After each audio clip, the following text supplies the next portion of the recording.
The psychological toll many doctors face on the front lines of the coronavirus fight came into tragic focus when Dr. Lorna Breen died by suicide. The calls to the physician support line often begin with an apology from a desperate doctor.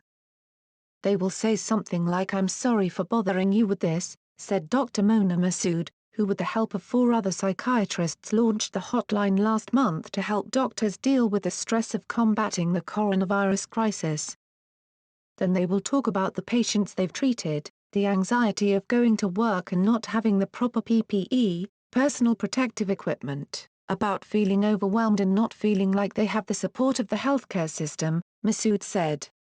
Some of the doctors were already, as Massoud put it, hanging by a thread, and then the coronavirus happened. All those things that were weighing them down before had to be put on the back burner when COVID-19 happened, and then it all burned, said Massoud, a Philadelphia-based psychiatrist. The psychological toll many doctors face on the front lines of the coronavirus fight came into sharp, and tragic, focus Sunday when New York City emergency room Dr. Lorna Breen died by suicide. Her father, Dr. Philippe Breen, called her another casualty of the pandemic and said she had no history of mental health problems.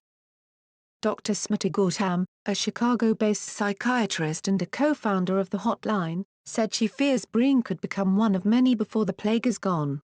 "Physicians tend to be perfectionists who find it hard to ask for help," Gautam said. Massoud said that while many doctors are thankful for public displays of appreciation, like the 7 p.m. clapping that has erupted nightly in cities across the country, others feel too guilty to appreciate the adulation. "All of a sudden, we are being called heroes and being put on a pedestal, and we are having this deep fear that we are not heroes," Massoud said. "Some doctors are feeling that vulnerability and have no place to express that." Dr. Margaret Side, a New York City psychiatrist not affiliated with the Hotline, said the sentiment is not uncommon among frontline doctors. "Many physicians may be feeling unworthy of praise," she said. "Even if they've saved 10 people that day, they're thinking about the one person who didn't make it. They may not be feeling very heroic." Breen worked at New York Presbyterian Allen Hospital, on the northern tip of Manhattan. After word of her death got out, grieving workers were urged to speak with an in-house counselor, standard procedure at many hospitals, as well as businesses like NPC Universal. Massoud said she realized that a hotline specifically for doctors that is staffed by doctors was needed after she began seeing increasingly anxious postings on a Facebook page she moderates for physicians working with coronavirus patients. "I was finding very high occurrence of posts that were about personal mental health," she said. "There was day-to-day stress but also anticipatory anxiety about patients and doctors getting sick and bringing it home to their families." Gautam said it became apparent to her that COVID-19 was isolating physicians more and more. "Not only do they have to protect people from the virus, they have to protect people from fear," she said. "So they can't even vent to family members. Doctors are often reluctant to talk about their own mental health problems, because of both stigma and shame," the psychiatrist said. "The first thing we tend to hear all the time is guilt for even using a resource designed to help mental health," Massoud said. "We have created a medical system here in the United States where asking for help is considered a weakness.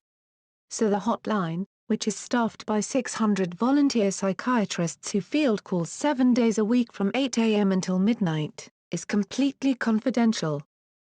It is not affiliated with any medical or other organization or owned by any healthcare system." The hotline, which went live on March 30, which also happens to be National Doctors' Day, gets, on average, about 20 calls a day, Gautam said. Most of the callers are from big cities like New York and Chicago.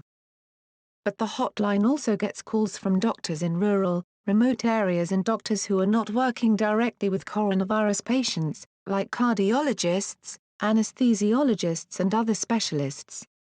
COVID has created this enormous change in behavior for the community, Massoud said.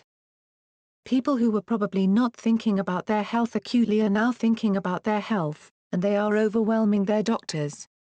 Masood and Gautam said they have also heard from doctors anguished about having to deny patients unproven remedies that President Donald Trump has touted during his televised White House briefings, such as the malaria drug hydroxychloroquine.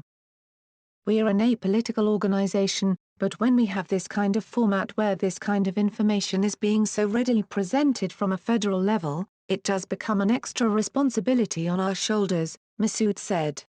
So the answer is yes, that is a common thing.